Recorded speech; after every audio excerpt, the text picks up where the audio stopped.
how to enable or disable Gboard Glide Trail on Samsung Galaxy S26, S26 Plus or the S26 Ultra. First, let's return back to the home screen. Then swipe down at the top and tap on the settings icon. Now in settings, we now scroll down and then tap on General Management. From here, tap on Gboard Settings. Then tap on Glide Typing.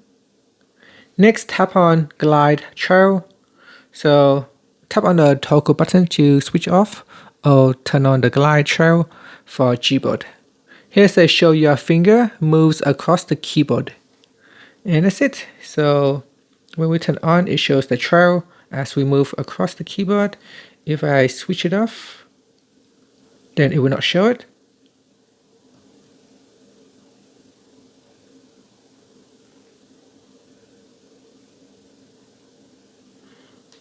And that's it. Thank you for watching this video.